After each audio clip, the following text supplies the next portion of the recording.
ler então 1 João 4, de 10 a 12. Diz assim: nisto consiste o amor, não em que nós tenhamos amado a Deus, mas que Ele nos amou e enviou seu Filho como propiciação pelos nossos pecados. Amados, visto que Deus ainda nos amou, nós também devemos amar uns aos outros. Ninguém jamais viu a Deus. Se amarmos uns aos outros, Deus permanece em nós e o seu amor está aperfeiçoado em nós. Amém? Amém. Palavra de Deus. Amém. Mais uma vez, bom dia a todos. Bom dia. Bom dia. Antes de nós entrarmos na mensagem dessa manhã, vocês sabem por que essa igreja se chama Igreja Real? Realmente boa. Porque na ocasião, as pessoas, quando a gente colocou esse nome de Real, as pessoas apontavam como a realeza de Deus, né? Mas o verdadeiro sentido dessa palavra essa palavra em inglês, ela se chama real, se escreve exatamente como está aqui, real, significa verdadeiro. Então, nós fazemos parte da igreja do verdadeiro Deus, que é rei. Mas, na verdade, é nesse sentido que a gente colocou, e tinha até um slogan: pessoas reais, como nós somos, diante de um Deus verdadeiro, de um Deus real. Esse é o significado do nome da igreja, uma igreja verdadeira, de um Deus verdadeiro. Eu convido você a abrir a sua Bíblia em Romanos 14.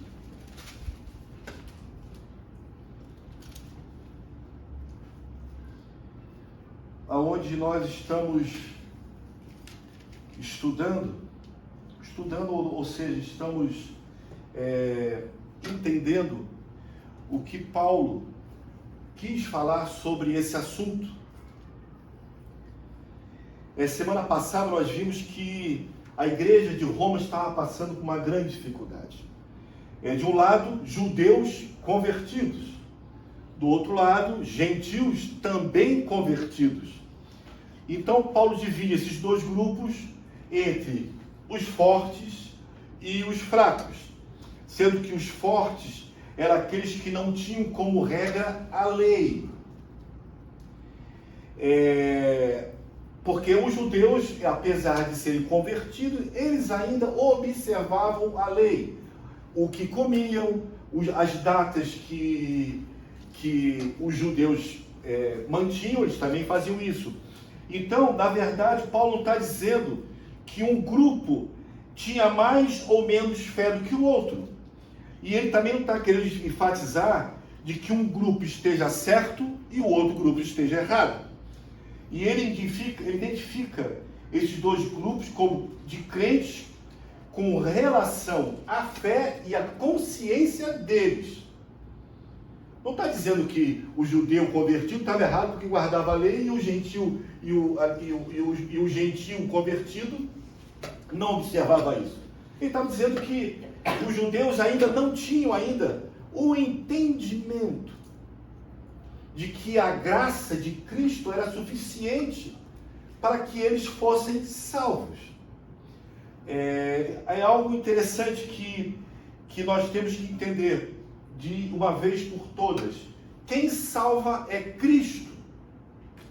Não somos salvos pelas nossas obras, não somos salvos pelo nosso, como posso dizer, pela nossa recompensa, ou pela nossa, mas não é a palavra recompensa, pelo que nós fazemos, pelos nossos méritos. Muito obrigado, Rodrigo. Porque nós temos esse entendimento que sempre a gente fala, nós somos meritocratas. Ou seja, nós trabalhamos, recebemos nosso salário. Nós fazemos alguma coisa, recebemos algo em troca. Diante de Deus, nada podemos fazer para que sejamos reconhecidos. Isso é ponto pacífico. Porque se, por um acaso, nós tivéssemos que fazer isso, nós estaríamos perdidos eternamente. Porque somos incapazes. O livro de Romanos, ele vai mostrar o verdadeiro homem, quem nós somos. Às vezes as pessoas podem ficar espantadas quando alguém fala que nós somos corruptos. Eu sou corrupto. A minha mulher é corrupta.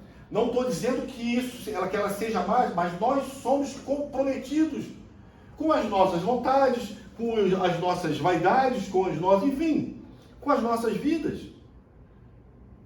Buscamos sempre o nosso bem-estar, buscamos sempre a nossa satisfação, mas esquecemos que essa satisfação só vai ser verdadeira, só vai ser real naquele dia em que fomos salvos desse corpinho corrupto.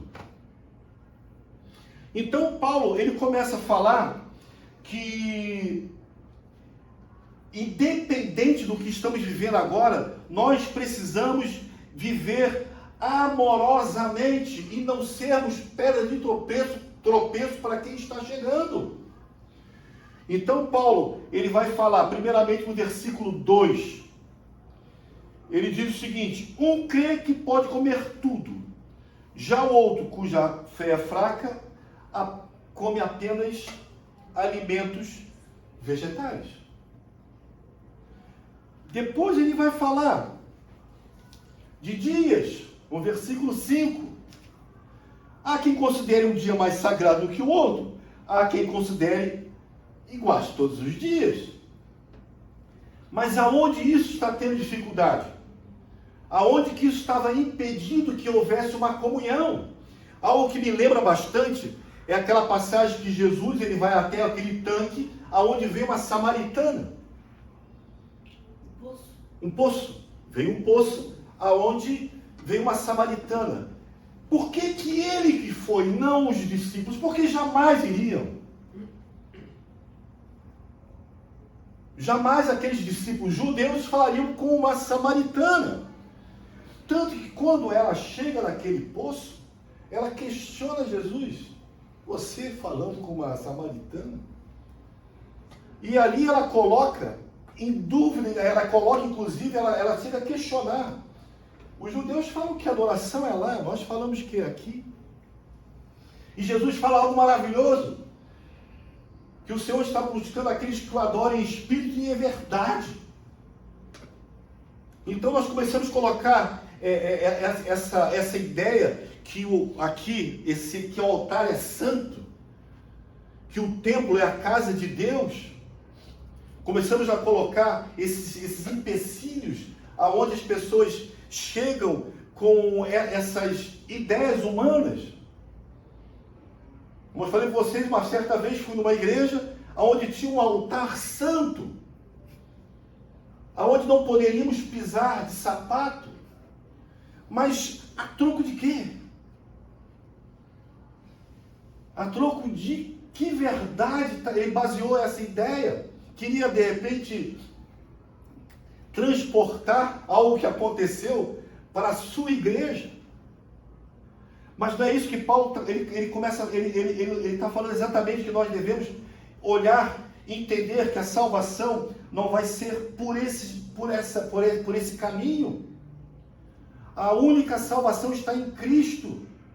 Quando Lutero, ele observou isso na palavra, quando ele teve acesso à palavra, ele leu que a fé, que a salvação vem pela fé, e a fé em Cristo, que ele teve esse entendimento, e que ali foi feito os pilares da igreja, que isso nós não podemos abrir mão de hipótese alguma, que é exatamente o que nós falamos, somente a Bíblia e toda a Bíblia. A Bíblia não contém a palavra de Deus. A Bíblia é a palavra de Deus, inerrante, de Gênesis a Apocalipse. Nada aqui é errado, nada aqui é falso. é a palavra de Deus para o homem. É o testamento de Deus para os seus herdeiros, para o homem. A Bíblia não pode ser simplesmente ignorada. Ela não pode ser alterada. Nós temos que ter ela como o norte da nossa vida. Qualquer acréscimo se torna maldita. Paulo é mesmo falando que ele considera Romanos como o evangelho, na verdade, o quinto evangelho, ele mesmo diz. Mas ele fala que se ele não falar o que Cristo falou, que seja anátema, que seja maldito que ele tenha falado. Para ver o poder que essa palavra tem, para ver a força que a palavra de Deus tem. E a necessidade daquele que a possui, conheça. Porque conhecereis a verdade vos libertará. A verdade, essa é a verdade. Nos vai nos libertar de todos esses nossos conceitos e preconceitos que nos cercam. E aí a gente pode falar assim, pois é, mas a gente tem vivido isso aí. Eu vou falar, muitas vezes nós olhamos com os olhos torcidos quando nós olhamos uma pessoa daquela denominação que usa um cabelão grande, que usa saia. Não é verdade? Quantas vezes nós olhamos assim e julgamos, mas essa pessoa continua sendo nosso irmão e nós devemos amá-los. Quantas vezes nós olhamos uma pessoa tatuada, toda tatuada, e nós torcemos o nariz e falamos assim, como pode ser todo tatuado? Quem salva é Cristo. Esse é o nosso entendimento. Quantas vezes nós olhamos para certos irmãozinhos e julgamos ou condenamos por algum motivo que está, de repente, ainda dormindo para a palavra. Essa é a grande verdade, não é equivocado. Há algum tempo eu falava que eu estava equivocado diante da verdade, da palavra verdadeira. Na verdade eu estava dormindo para ela. Mas fomos despertados. E de maneira sensacional, porque com muito amor um irmão veio até a igreja e nos ensinou algo que nós não víamos. Com a sua paciência, com a sua maneira de ensino, ele veio e nos ensinou. E aquilo nos despertou. É como se tivéssemos descoberto a palavra de Deus. Ou seja, pegamos o véu que nos separava dela e descortinou e começamos a entender. E quem estava naquele grupo, como a Alda, como o Paulo, como a Edna, a gente percebeu o quanto foi rápido. Por isso quem salva é Cristo. E através do poder do seu Espírito Santo fomos convencidos. E esse irmão que falou que nos ensinou, em nenhum momento questionou o que eu entendia. Ele foi com um amor muito grande. Porque eu questionei diante do que eu achava que era. E ele, numa paciência muito grande, ele pôde, com amor, trazer esse entendimento para a igreja. Foi muito bom.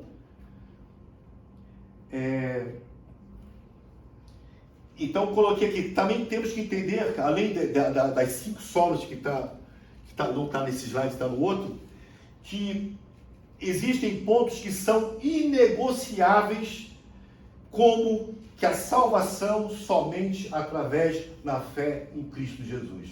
Isso é inegociável. O homem não pode negociar essa verdade. Se você olhar na internet, vai ter pessoas dizendo que a salvação está ligada a dízimo e oferta, que a salvação está ligada a tua tentativa de fazer algo. A tua salvação, ela é única e exclusivamente através de Cristo. Salva quem quer, na hora que quer. Isso que nós não podemos negociar sobre isso. Se alguém falar para você que você tem que fazer certa coisa para ser salvo, você fala que a tua fé é suficiente para salvar a sua vida. Paulo, ele escreveu também no versículo...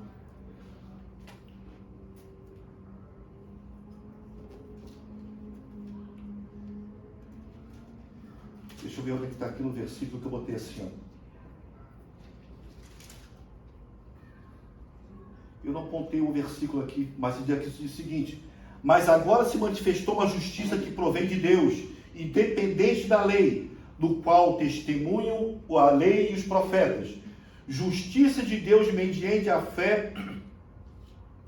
Perdão, isso aqui é Romanos 3. Foi exatamente isso aqui que Lutero leu. Mediante a fé em Jesus Cristo, a todos os que creem. Não há distinção. Pois todos os pecados estão destituídos da glória de Deus, sendo justificados, observe bem isso, gratuitamente por sua graça, por meio da redenção que há em Jesus Cristo. Deus o ofereceu como sacrifício para apropriação mediante a fé e pelo sangue, demonstrando a sua justiça. Em sua tolerância, havia deixado impune os pecados anteriormente cometidos, mas no presente demonstrou a sua justiça a fim de ser justo e justificador daquele que tem fé em Jesus Cristo. Aleluia, glória a Deus. Amém. Não depende de você. Amém. Depende da vontade soberana de Deus. E a fé que nós temos, ela também não é produzida por nós. É tão somente em Cristo que até o que você crê agora não foi você que produziu. Paulo também escreveu isso no livro de Efésios, que ele diz: pois vocês são salvos pela graça por meio da fé, e isso não vem de vocês, é dom de Deus. Ou seja, nós somos aquele que não temos nada a ver com a nossa salvação.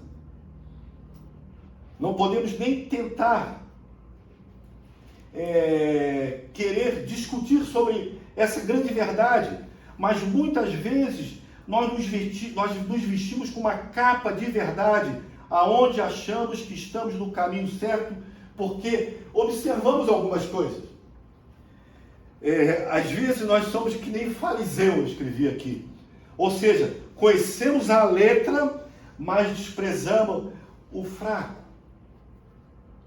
Observamos doutrinas, mas esquecemos que o julgamento pertence unicamente, exclusivamente ao Senhor.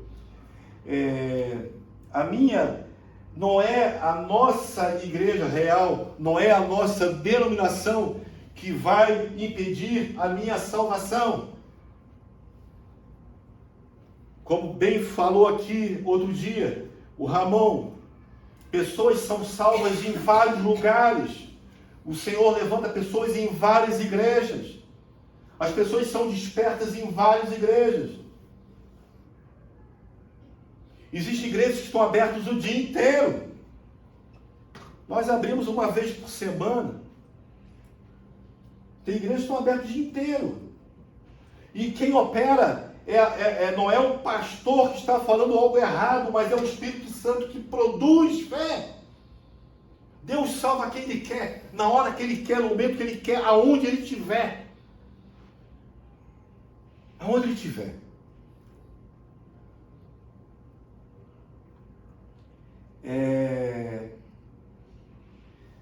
Eu coloquei aqui, você pode não concordar, mas eu volto a afirmar, quem salva é Cristo, independente de mim, ou quem vai ser salvo.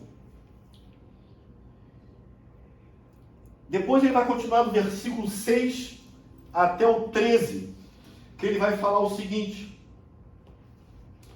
aquele que considera um dia especial para o Senhor, assim faz. Aquele que come carne para o Senhor, come, dá graças a Deus. E aquele que se abstém para o Senhor, se abstém, dá graças a Deus. Pois nenhum de nós vive apenas para si, e nenhum de nós morre apenas para si. Se vivemos, vivemos para o Senhor. E se morremos, morremos para o Senhor.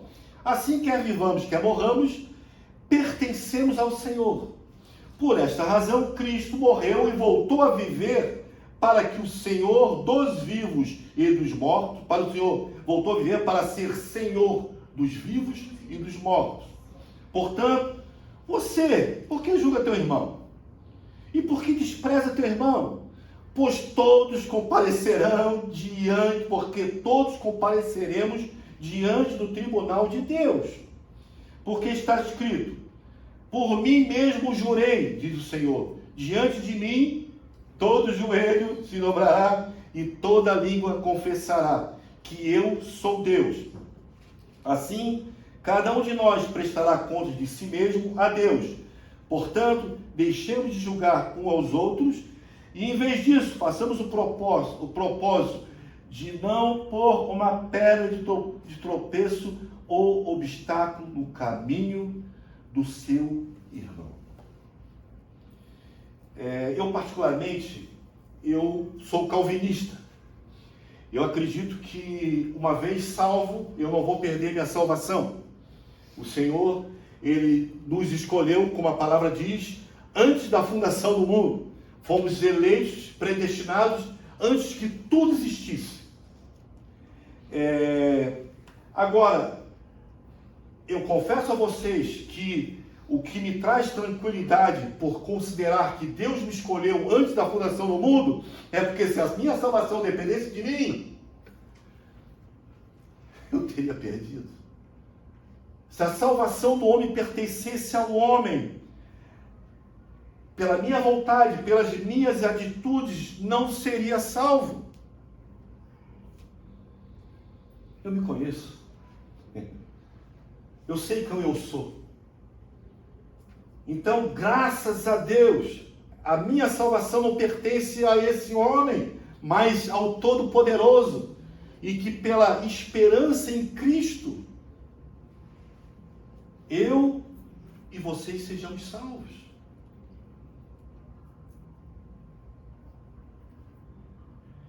Mas, mesmo conhecedor de que uma vez salvo, sempre salvo, como Paulo mesmo escreve na carta dos Romanos, isso não me dá permissão para que eu peque. Então vamos pecar? Se eu estou salvo, vamos pecar. Ainda fala aqui que a graça abunda. Como é que está escrito? Que a graça... É onde o pecado abundou, a graça superabundou. Então vamos superabundar a graça na minha vida? Não é nada disso. Muito pelo contrário. Nós, sabedores da nossa condição, sabedor do que nos espera, nós temos que alinhar as nossas vidas. Aquele que rouba, não roube mais. Aquele que mente, não menta mais. Aquele que tal, não faça mais. Aquele que tal, que não faça mais. Ou seja, Deus é soberano. Deus conhece todas as coisas. Deus é sabedor de todas as coisas. Então aqui Paulo está começando ele começa a ensinar que através de comida e bebida, que não temos a autorização do Senhor de fazer o seu papel. Ou seja, quem é você? Se você come pelo Senhor, como está escrito aqui, ó. Como ele falou aqui, até é legal a gente poder ler, que ele vai falar. Aquele que come para o Senhor, versículo de 6 a 13. Aquele que não come, se abstém pelo Senhor. Aí eu pergunto, qual é o nosso... Por que a gente se mete nas coisas de Deus? E muitas vezes, quando nos metemos na ação de Deus, nós nos tornamos pedra de tropeço. Muitas vezes, nós querendo ajudar, nós atrapalhamos a ação de Deus. Muitas vezes nós queremos dar o nosso jeitinho, nós atrapalhamos a ação de Deus. Deus é soberano. Não vai ser o meu convencimento. Gostaria imensamente que nós pudéssemos, de alguma maneira, convencer. Paulo mesmo fala que o discurso dele não era de palavras persuasivas que convenceriam, mas a demonstração do poder do Espírito Santo. O poder do Espírito Santo não é nós declararmos ou profetizarmos. O poder do Espírito Santo é nos convencer do pecado, da justiça e do juízo. É isso que nos convenceu. Nós somos a habitação do Espírito Santo. Essa semana eu vendo na internet alguém discutindo sobre o que é batismo do Espírito Santo. Algumas pessoas acham que aquelas manifestações... Não, o batismo do Espírito Santo é aquele quando nós nos convencemos, nos convertemos e nós cremos, nos arrependemos. Todos aqueles que se arrependeram, todos aqueles que reconhecem a sua posição, foi batizado pelo Espírito Santo, senão nós não estaríamos aqui. Senão essa palavra não teria valor no nosso coração, na nossa vida. Nós cremos porque fomos batizados pelo Espírito Santo. Somos batizados pelo Espírito Santo porque nós cremos. O Senhor colocou fé em nossa vida. E somente de uma maneira, através do Espírito Santo.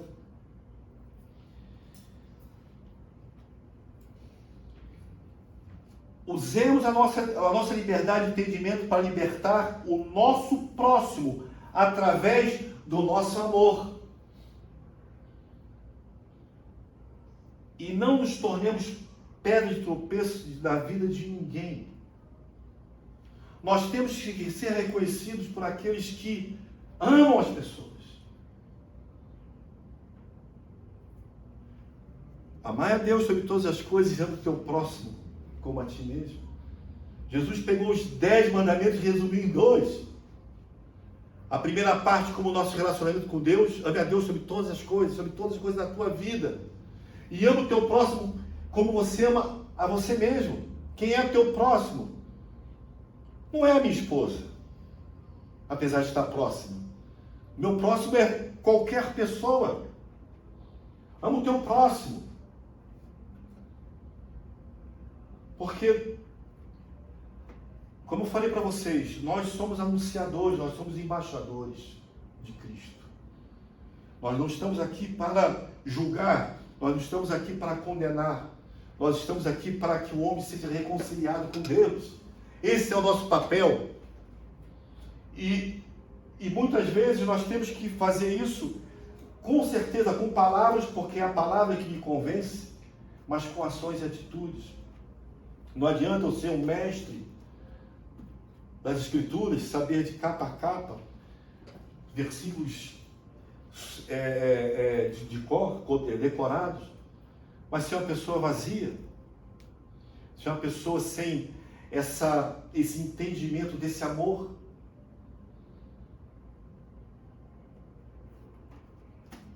Aplicação. A primeira: reconheça quem você é. Somos todos iguais diante do Senhor. Ninguém é melhor, ninguém é pior. Todos seremos julgados para a salvação ou para a perdição eterna. Todos. Viu o que Paulo falou? Todo joelho se dobrará e toda língua confessará. Todos. Aqui é todos mesmo. Aqui não está falando de raça, de nação, aqui está falando de totalidade da humanidade. Toda a humanidade verá ao Senhor. Todos virão. E todos serão julgados. E como nós vimos, nós não temos autorização na Bíblia para dizer quando vai ser. Mas nós já vimos que Ele já escolheu os homens, já criou a terra, já teve a queda do homem, já veio Jesus para restaurar. Agora só falta 2 acontecimentos: a volta e o juízo. Não vai acontecer mais nada, a não ser a volta e o juízo. Então, Ele está à porta. Ele está próximo. Segunda aplicação: Nada que fazemos acrescenta algo em nós. Paulo declara em Romanos 3, de 10 a 18, como está escrito. Olha, seu Djalma, como é que é forte isso aqui. Eu falo no sentido de, Paulo, olha como é que é forte isso aqui, como isso aqui é forte. Ele diz assim, ó, como está escrito, não há nenhum justo, nenhum sequer. Desculpa a eloquência que eu quero falar, mas nós temos que falar nesse sentido. Não há ninguém que entenda, ninguém que busque a Deus. Todos se desviaram e tornaram-se juntamente inúteis. Não há ninguém que faça o bem. Não há um sequer. Sua garganta é um túmulo aberto. Com a língua enganam. Veneno de víbora está em seus lábios. Sua boca está cheia de maldição e amargura. Ruína e desgraça marcam os seus caminhos e não conhece o caminho da paz. Aos seus olhos é inútil temer a Deus. Seus pés são ágeis para derramar sangue. Não se iluda achando que você está fazendo algo errado, que você está fazendo de errado, vai ser levado. Não se iluda. O que você está fazendo errado vai ser levado em conta porque você acha quem é. Todos seremos julgados pelo que estamos fazendo. É muito forte isso. É muito duro. Eu quero apresentar quem é essa pessoa. Prazer, Paulo Roberto, sou eu. Paulo está falando de um homem totalmente perdido, se não fosse a graça de Cristo. E perdoe-me falar, além de me apresentar, eu quero apresentar vocês também. Todos nós estamos diante dessa afirmação que Paulo fez. Mas pela graça e misericórdia do nosso Deus, Ele nos salvou, Ele nos predestinou a uma eternidade onde não seremos mais essas pessoas. Seremos totalmente transformados, seremos pessoas totalmente, além de eternas, livres do pecado, livres de toda dor, toda mágoa, toda injustiça, livres de tudo isso que nós sentimos hoje.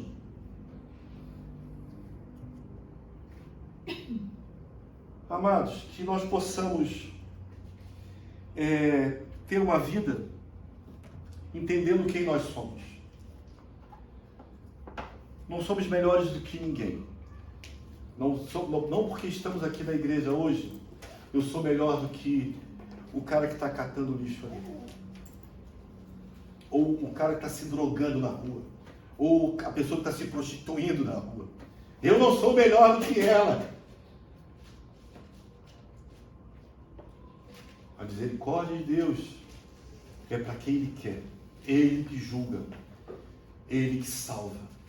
Ele que condena. E que nós possamos estar atentos diante dessa palavra. E que possamos sair impactados pela verdade do Senhor nessa manhã. Vamos estar orando e depois partiremos para a ceia. Pai eterno, nos colocamos diante de Ti, Senhor. Primeiramente, Senhor, Te louvamos pela Tua grandeza, pelo Teu amor, Pai, pela Tua palavra, Senhor. E depois queremos pedir perdão, Senhor, porque muitas vezes nos consideramos, Senhor. E que nós possamos abrir mão, Senhor, de quem achamos que somos, Senhor, para sermos aquele que Tu quer que sejamos, Senhor. Que possamos depender totalmente de Ti, Senhor. Que possamos confiar na Tua palavra, Pai. Que possamos ter esperança no Teu nome, Senhor. Que possamos, Senhor, realmente abrir mão de qualquer entendimento que podemos ser capazes, Senhor. Porque é Tu que nos capacita, Tu que nos torna capazes, Senhor. Obrigado por esse momento, obrigado pela Tua igreja, Pai, reunida nesse momento pela terra, Pai. e que possamos estar despertando, Pai, para esse verdadeiro evangelho, para o evangelho real, Senhor, que é a tua palavra, Pai. Em nome do teu Filho Jesus Cristo, que nós oramos. Amém. Amém. Amém.